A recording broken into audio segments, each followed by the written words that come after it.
Defending champions of pro football's toughest division, the Oakland Raiders faced an awesome 1973 schedule, including the undefeated world champions, plus every AFC playoff team. And of the first 7 games, only one would be at home. Sunday night, November 18th, found the Silver and Black, pro football's winningest team the past 10 years, third in the AFC West. Experts buried Oakland's chances for their 6th division championship in 7 years, but the Raiders knew what remained to be done on the battered Coliseum turf.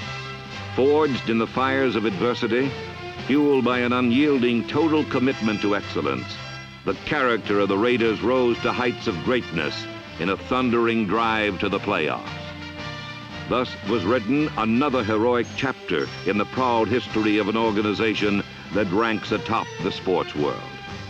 Thus was written Conquest and Character, the story of the 1973 Oakland Raiders. The challenge began in Minnesota against the eventual NFC champions. Darryl LaMonica started at quarterback and hit number 49, Mike Ciani, with 6 passes as Oakland gained 353 yards against the vaunted Purple Gang. Top draft choice Ray Guy marked his pro debut with a 50-yard punting average, while number 43, George Atkinson, put the Raiders on the board with an electrifying punt return.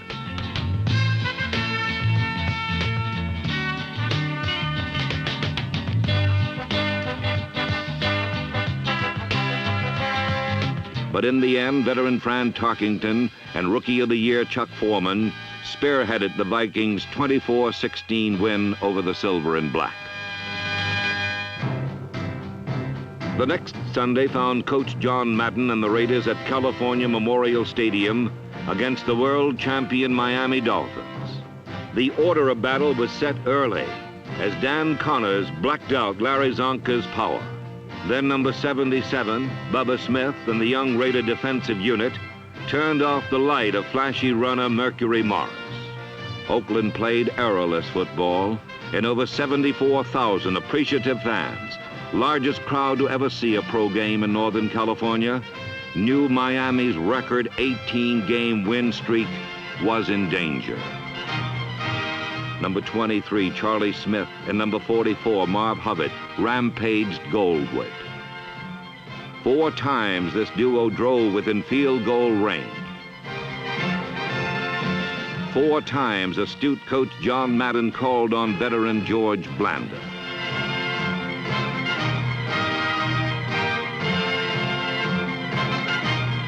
George was unerring, and coupled with superb defense and determined special teams, he helped earn the mighty Raiders a 12-7 streak-snapping conquest of the world champions. In week 3, in unfriendly Kansas City, Oakland faced the first of 5 straight grueling road games. Number 28, Clarence Davis, darted on a 76-yard kickoff return, but the Raiders registered only 3 points.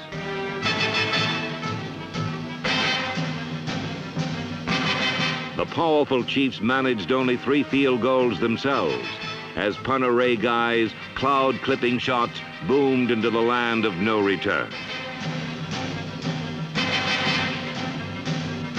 The Oakland defense held the hard-won ground savagely.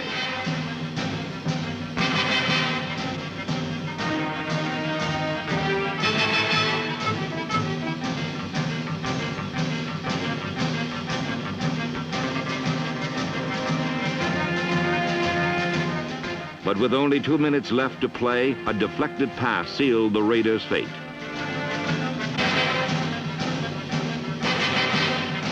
The 16-3 loss to the Chiefs left Oakland with 1 win in 3 games. With 4 straight road games still ahead, Raider character would be severely tested. Next, in a Monday night road game at Denver, the Raiders faced another team crusading to overtake them. 24-year veteran George Blanda became the first player to ever kick 300 field goals. But even more important kicks were yet to come.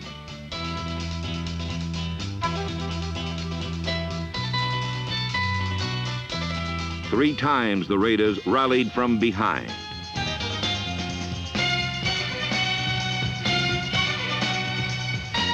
An 80-yard bomb from Ken Stabler to Mike Ciani brought Oakland back once, and the Raider defense fought valiantly to protect the lead.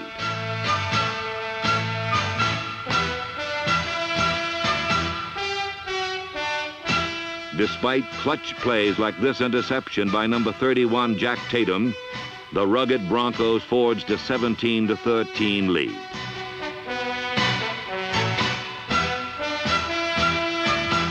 Cliff Branch, a University of Colorado product, had a happy homecoming as he put Oakland ahead 20-17.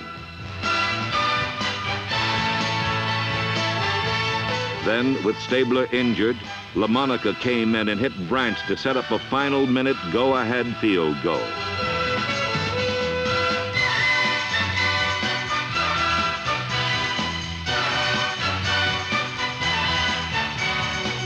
But Denver came back to tie the game at 23, and Oakland's 3-2-1 record left the AFC Western Division title up for grabs.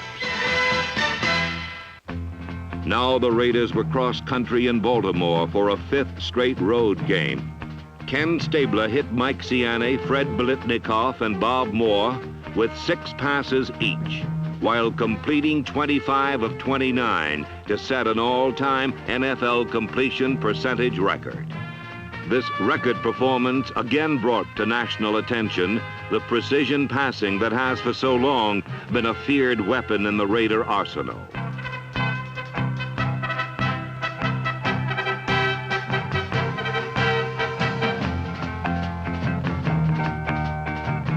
When the Colts tried to emulate Raider success, they ran into trouble from alert number 26, Alonzo Skip Thomas.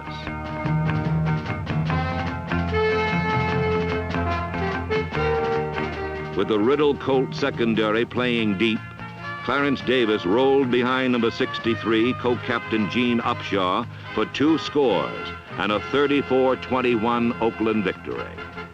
5 straight away games. And yet, this young Raider squad had allowed but 1 game to result in defeat.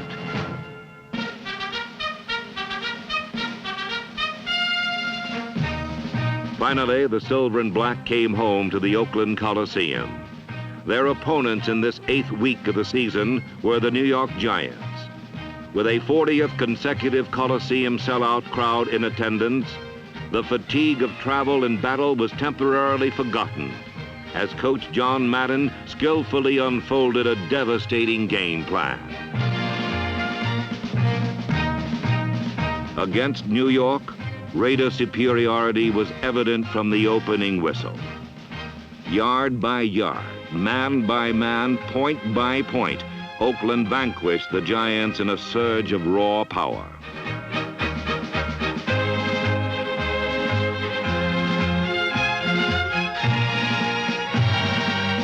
The defense, with linebacker Gerald Irons, number 86, leading the way, knifed in on the Giants like sharks in a frenzy.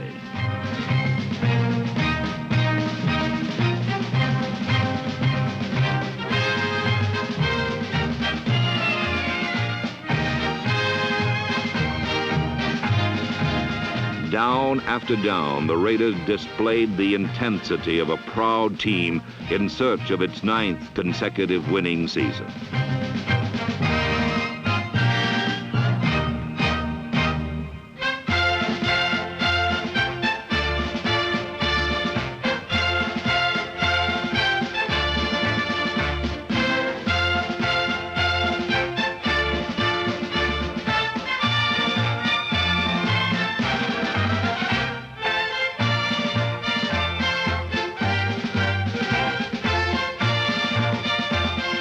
Darryl LaMonica came in and whistled one to wide receiver Steve Sweeney. It finished the Giants 42-0 and raised Oakland's record to 5-2-1. Against playoff-bound Pittsburgh, the Raiders were plagued by turnovers and penalties, and Ken Stabler suffered a knee injury. Behind Darryl LaMonica, Oakland slashed for nearly 400 yards against the prestigious Steeler defense.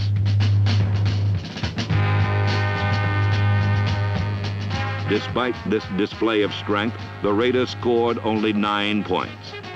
And as things went awry, Oakland suffered its third loss of the 1973 season.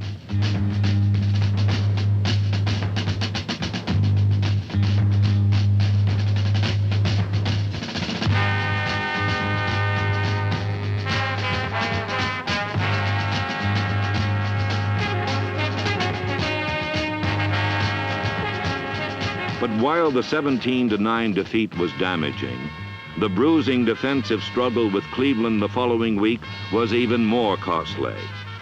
Both defenses played tough, tight-fisted football.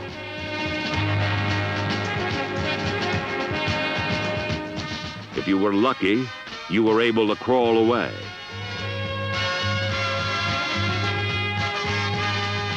For the Silver and Black, this 7-3 loss seemed deadly, because that night, when the scores were in, the Raiders stood third in the AFC West, and many thought they were finished. With San Diego in Oakland, it was a must-win situation for the Raiders. The Chargers employed trick formations, but Coach Madden's competent staff had the Silver and Black poised and ready. Number 82, Horace Jones, and number 71, Kelvin Corva, pressured the Charger offense into big mistakes. The Raiders' conference-leading defense forced a miscue that safety man George Atkinson turned into a score, and the Chargers were never close.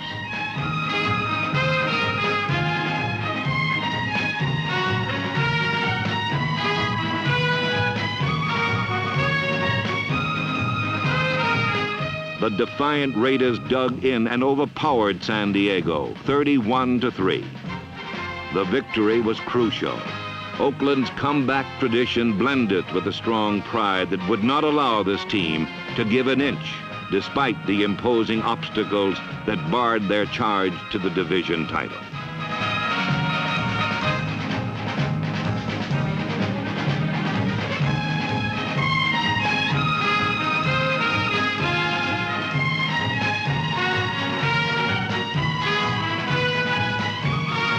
With this victory, the resurgent Raiders were now tied for second, but faced with yet another must-win in Houston.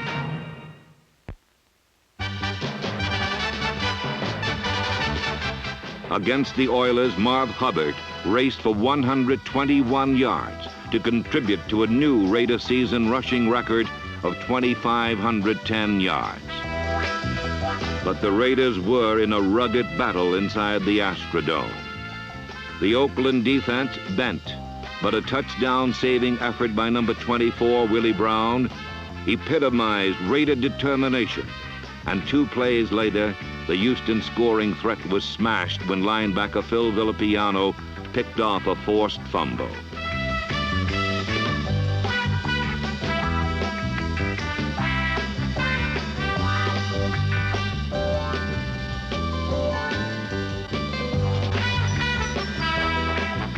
Fred Biletnikoff's clutch catch finished the Oilers 17-6. The Raiders were atop the AFC West, but on the horizon, the team that hated them most, the Kansas City Chiefs. The Raiders and the Chiefs, always a two-fisted, bruising struggle, and on this day, only one would survive in the standings. The Silver and Black defense stood ready, virtually invincible, and their message was clear. Number 48, Nehemiah Wilson, came up with a timely interception that helped limit the Chiefs to only 7 points. Then the Raider offense zeroed in with the big guns, and the explosion shook the football world.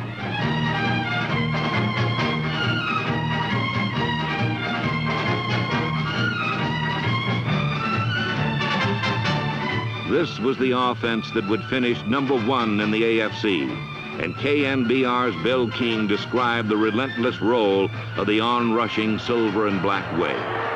Stabler gives the ball here to Hubbard. He breaks a tackle to the 25, the 20, the 15, the 5. Touchdown, Raiders! Marv Hubbard, 31 yards as he hit off the left side. He got a block from Smith. He blew through the hole where Wilbur Young missed him and was off to the races with a fruitless pursuit by Jim Kearney. And Hubbard, with a 31-yard touchdown, gives the Raiders the lead of 13-0. Marv Hubbard did another crunch job. And after the crunch came the crumble as the Oakland defense got it back and the Chiefs were ground to dust 37-7.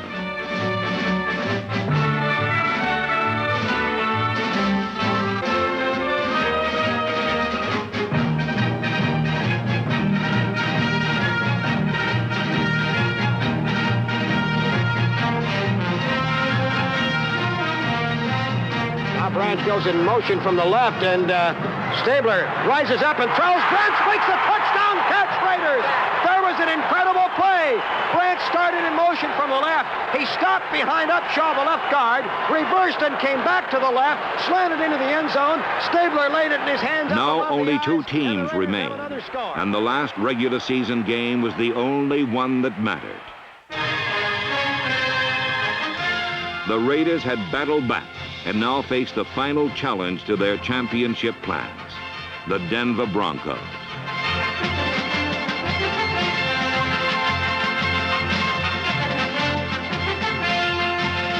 They forged an early lead, then added to it. It's a big play in this drive right here. Hand off to Davis again. Fakes to go outside, cuts back to the middle of the 5. Touchdown, Oakland! The Raiders score again! Throughout the year, the aggressive Raider defense allowed only 175 points, 58 less than any previous season. And this intense pressure forced the Broncos to falter. Only the strongest survive in the final quarter of a title game. And on this December day, once again, it was the silver and black who conquered. A big play by the offense and then another by the defense rendered the final verdict, 21-17.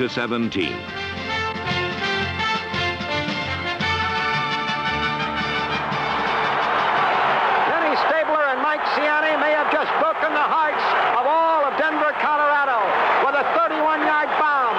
Stabler went to Ciani, who made a late break at about the 8-yard line, flew by Calvin Jones, and then floated high in the air to make a magnificent catch of that football. Washington to the left now. Up, back to passes Ramsey. Pumps, runs out of the pocket, throws on the move, and it's intercepted by Skip Thomas on a deflection at the 45. Thomas running around to use up time. They driving out of bounds with 1 second to go, and the Raiders are in. The ball was deflected off Riley Odom's high stretched fingertip. There's the gun. The ball game is over.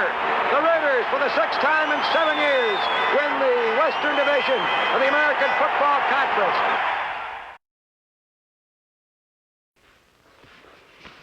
Just 6 days after Denver, the Raiders and Steelers met in an AFC playoff game marked by Oakland's methodical mayhem. Number 84, Tony Fly. Defensive tackle from Syracuse. Number 80, Martin Thomas. And right linebacker from Maryland, Eastern Shore. Number 86, Gerald Iron. And the defensive captain of the Oakland Raiders, number 24, Willie Brown. 1st and 10, Pittsburgh 39. Barry Pearson left, Lewis to the right. He sets up, he looks, pass is batted up in the air. Filipiano intercepts at the 40-yard line of the Raiders. One of the Raiders in rushing pass rushers batted the ball high into the air. The first turnover of the day. Back again goes Bradshaw. He's looking for Barry Pearson. He's throwing far down the middle, overthrown, intercepted by Atkinson at the 28. He's at the 30. He brings it back to the 38. Spikes the football as he's tackled by Barry Pearson. Oakland has its 3rd interception of the day. Bradshaw sets up, then lobs one out to the left, broken up, intercepted. Willie Brown at the 50, Willie at the 40. He's at the 30, the 20, the 10, the 5. Touchdown Raiders!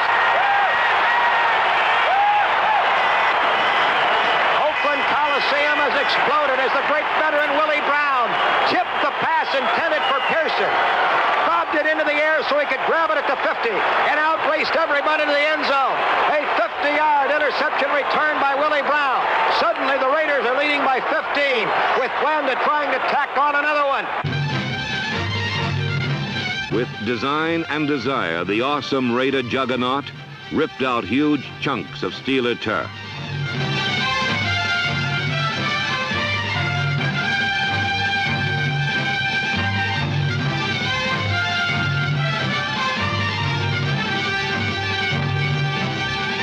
Time and time again, they drove to the end zone door and then battered it down.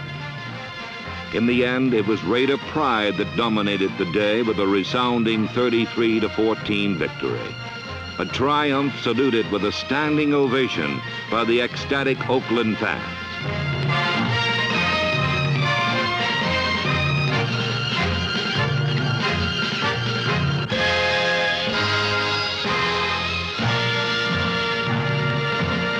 "16 weeks after the league opener, the Raiders journeyed cross-country to meet the Miami Dolphins for the AFC Championship.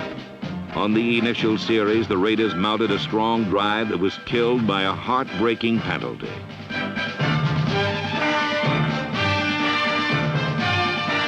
Miami came right back and powered in for the score. The Dolphins had won 23 straight in the Orange Bowl, and Raider efforts went for naught.